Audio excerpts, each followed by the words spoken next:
Bible का खुदा जो कि हमारी जिंदगी के हर पहलू में दिलचस्पी भी रखता है और हमारी जिंदगी के हर लम्हे में शामिल भी है, उसी के नाम में आपकी सलामती हो।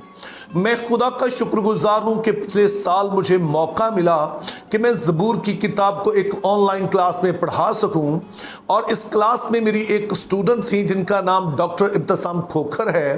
वो एफसी कॉलेज में प्रोफेसर हैं। तो उन्होंने एक बड़ा ही दिलचस्प सवाल मुझसे पूछा। उन्होंने कहा कि वैसे तो हम कहते हैं कि ज़बूर की किताब हमदो सना की किताब है, लेकिन जब हम इसे पढ़ना शुरू करते हैं तो हर दूसरे ज़बूर में हमें कुछ रोना धोना ही नजर आता है। तो ये रोने धोने का हमदो सना के साथ क्या ताल्लुक है? अब डॉक्टर इब्तिसाम का ये सवाल जाहिर करता है कि उन्होंने कितने गौर से इन ज़बूरों को पढ़ा, और दूसरे नंबर पर फिर उन्होंने बड़ा ही एक इंटेलिजेंट क्वेश्चन भी पूछा है। चूंकि हमदो सना आमतौर पर हम खुशी की बात करते हैं, जोश जज्बे की बात करते हैं, तो अगर वाकई ज़बूर की किताब हमदो सना की किताब है तो फिर ये गिरिया जारी का या डॉक्टर इब्तिसाम की जुबान में इस रोने धोने का इसके साथ क्या ताल्लुक है? तो इस ताल्लुक से जो पहली चीज मैं कहना चाहता हूं वो ये है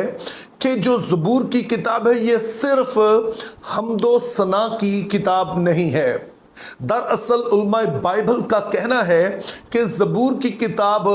बनी इसराइल के लिए और हमारे लिए भी हमदो सना के साथ दुआ की किताब भी है। मिसाल के तौर पर एक बहुत ही मशहूर ज़माना किताब है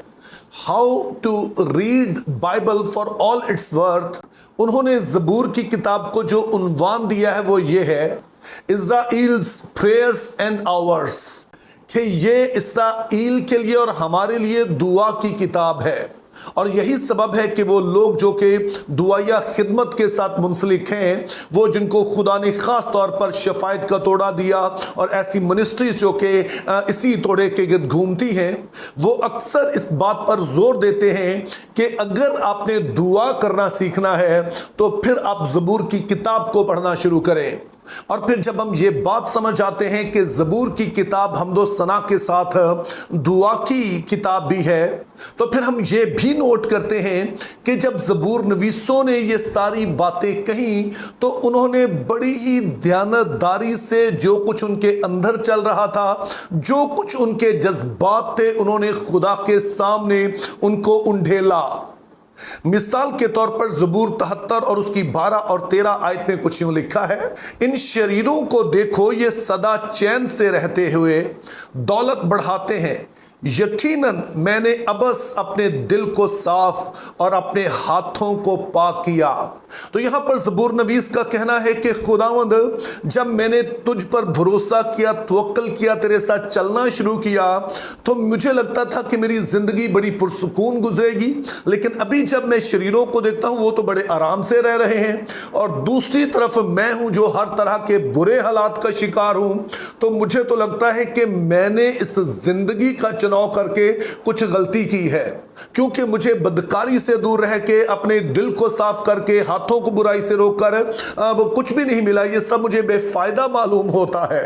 लेकिन याद रहे कि ज़बूर 73 यहां पर ख़त्म नहीं होता है, बल्कि जारी रहता है, और आगे जाके जाहिर है कि वो अपनी सोच को तब्दील करता है और कुछ और भी कहता है। लेकिन जो हमारा नुक्ता यहां पर है वो ये है कि ज़बूर हमें ये सिखाते हैं कि हमारी दुआ जो है वो खुदा के सामने बड़ी दयानतदाराना होनी चाहिए। जो कुछ हम फील करते हैं, जो कुछ हमारे जज्बात हैं, हमें ज़रूर खुदा के हुजूर में रखना चाहिए, क्योंकि वो वैसे भी इन बातों से बेखबर नहीं है। और जब हम अपने दिल को उसके सामने खोलेंगे तो ये मौका होगा कि वो सारा गुबार जो हमारे अंदर है वो निकलेगा, क्योंकि आपका खुदा इसको सुन भी रहा है और इसके जवाब में फिर वो आपको तसल्ली भी देगा। जैसा कि फिर ज़बूर नवीस को भी आगे जाके हम देखते हैं कि खुदा तसल्ली भी देता है और उसको लिए राह भी पैदा करता है। और गिरिया जारी के ज़बूरों के हवाले से जो एक और बात हमें याद रखनी है कि अगरचे कि ये हमें सिखाते हैं कि ज़बूरों की किताब सिर्फ हमदो सना की नहीं बल्कि दुआ की किताब भी है, लेकिन ये भी याद रहे कि गिरिया जारी और हमदो सना का, दुआ का और हमदो सना का आपस में गहरा ताल्लुक भी है। اور ان کے اس تعلق کو میں ایک مثال سے واضح کرنا چاہتا ہوں۔ اب ظاہر ہے کہ میں ہوں یا آپ میں سے اکثر لوگ ہیں، ان کا تجربہ نہیں ہوگا کہ ہم نے کبھی کوئی ہیرا خریدا ہو، لیکن وہ لوگ جو کہ اس کاروبار سے منسلک ہیں یا وہ ہیروں کی خرید و فروخت کرتے ہیں، وہ بتاتے ہیں کہ جو ہیرے کو بیچنے والے ہوتے ہیں وہ گاہک کو جب ہیرا دکھاتے ہیں تو سمپلی اس طرح سے نہیں دکھاتے، بلکہ عام طور پر وہ ایک باکس میں ہوتا ہے، اور اس باکس کے اندر بلیک ویلوٹ لگی ہوتی ہے، اور اس بلیک ویلوٹ کی وجہ سے ہیرے کی چمک دمک جو ہے وہ اور بھی زیادہ بڑھ جاتی ہے۔ اسی طرح سے خدا کی قدر و قیمت بھی دراصل ہمیں اپنے بدترین حالات میں پتہ چلتی ہے، کیونکہ یہ بات ہمارے اندر قدرتی طور سے پائی جاتی ہے کہ جب ہم حالات اچھے ہوتے ہیں تو عام طور پر ہم نہیں سوچتے،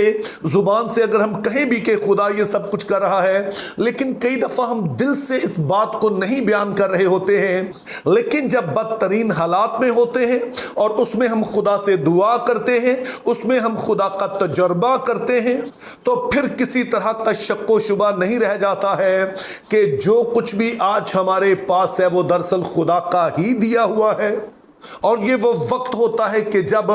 ہمارا وہ سارا انحصار جو اپنے اوپر دوسرے لوگوں پر ہوتا ہے وہ ختم ہوتا، ہم خدا پر بھروسہ کرتے اور خدا کا تجربہ اس طرح سے کرتے ہیں جیسا پہلے ہم نے نہیں کیا ہوتا ہے، اور اس کا انجام پھر یہ ہوتا ہے کہ خدا کی تعریف پھر ہم ہونٹوں سے نہیں کرتے ہیں بلکہ تجربے سے کرتے ہیں۔ اور یہی سبب ہے کہ خدا نے اپنے لوگوں کو کئی طرح کے حالات سے گزرنے دیا، اور جب اس کے لوگ ان حالات سے گزرے تو انہوں نے ان بدترین حالات میں خدا کا بہترین مکاشفہ حاصل کیا۔ جیسے کہ ہم مقدس موسیٰ کو دیکھتے ہیں کہ جب اس کی قوم مصر میں ختم ہونے والی ہے، 40 سال سے وہ بیابان میں بیٹھا ہے، اور ان حالات میں اس نے جلتی جھاڑی کا تجربہ کیا۔ اور پھر ایک اور بہت بڑی مثال ہمیں ایوب کی زندگی سے ملتی ہے، چونکہ ایوب کے بارے میں پڑھتے ہیں کہ وہ ایسا شخص ہے جو بدی سے دور رہتا ہے، راست بازی سے چلتا ہے، اور وہ خدا کے بارے میں یقین رکھتا ہے کہ چونکہ میں خدا کے ساتھ چل رہا ہوں تو سب کچھ اچھا ہی ہوگا۔ لیکن جب وہ بدترین حالات میں سے گزرتا ہے، خدا سے سوالات کرتا ہے اور خدا اس کو کئی طرح کی باتیں بتاتا ہے، تو الٹیمیٹلی خدا کے بارے میں وہ نئے طور سے سمجھتا، نئے طور سے جانتا ہے۔ تو سنیے کہ پھر ایوب 42ویں باب اور اس کی پہلی آیت سے لے کر 5ویں آیت میں کیا کہتا ہے۔ تب ایوب نے خداوند کو یوں جواب دیا، میں جانتا ہوں تو سب کچھ کر سکتا ہے اور تیرا کوئی ارادہ رک نہیں سکتا۔ یہ کون ہے جو نادانی سے مصلحت پر پردہ ڈالتا ہے؟ لیکن میں نے جو نہ سمجھا وہی کہا، یعنی ایسی باتیں جو میرے لیے نہایت عجیب تھی، جن کو میں جانتا نہ تھا۔ میں تیری منت کرتا ہوں، سن، میں کچھ کہوں گا، میں تو سے سوال کروں گا، تو مجھے بتا۔ میں نے تیری خبر کان سے سنی تھی، پر اب میری آنکھیں تجھے دیکھتی ہیں، اس لیے مجھے اپنے آپ سے نفرت ہے اور میں خاک میں اور راکھ میں توبہ کرتا ہوں۔ اب مقدس ایوب کا کہنا ہے کہ خداوند اس سے پہلے کہ یہ ساری مصیبت اٹھاتا میں تجھے اس طرح سے نہیں جانتا تھا، لیکن اب میں نے جان لیا ہے کہ تو سوورین گاڈ ہے، تو کچھ بھی کر سکتا ہے اور یہ تیرا حق ہے، کیونکہ یہ کائنات تیری ہے اور کوئی ایسا نہیں ہے جو تیرے سامنے کھڑا رہ سکے۔ تیری قدرت ایسی عجیب ہے، عظیم ہے، اور میں اب جان گیا ہوں اور میں توبہ کرتا ہوں۔ اور اس کا نتیجہ پھر یہ ہوتا ہے کہ ایوب نہ صرف ہر طرح کی برکت جو کھو گئی اس کا دگنا پاتا ہے، بلکہ پھر اس کا نام بھی امر ہو جاتا ہے، چونکہ وہ ان حالات میں قائم رہتا ہے جن میں کوئی عام انسان قائم نہیں رہ سکتا ہے۔ تو اسی سبب سے اس کا نام بھی پھر ہم دیکھتے ہیں کہ امر ہو جاتا ہے۔ تو اس طرح سے گریہ زاری کے زبور ہمیں بتاتے ہیں کہ زبور کی کتاب صرف حمد و ثنا کی نہیں بلکہ دعا کی کتاب بھی ہے، اور دعا بائبل مقدس میں اپنے دل کو خدا کے سامنے انڈھیلنا ہے، اور جب ہم ایسا کرتے ہیں تو خدا کا وہ تجربہ کرتے ہیں جو ہم نے عام زندگی میں نہیں کیا ہوتا، اور اس تجربے کے بعد ہماری حمد و ثنا پرخلوص ہو جاتی ہے، چونکہ ہم اب سنی سنائی باتیں نہیں کہہ رہے ہیں بلکہ ہم نے خدا کا تجربہ کر لیا ہے۔ मेरी दुआ है कि अगर आप भी किसी तरह के चैलेंज में से गुजर रहे हैं तो खुदा उसमें आपको फजल दे के अपना दिल उसके सामने उंडेल सके और खुदा का ऐसा आप तजुर्बा करें जो पहले नहीं किया, ताकि ना सिर्फ आपकी हमदोसना ही बदल जाए, आपकी दुआओं का रुख बदल जाए और सबसे बढ़कर आपका रिश्ता खुदा के साथ और मजबूत हो जाए। Think biblically, live purposefully, have a very good day.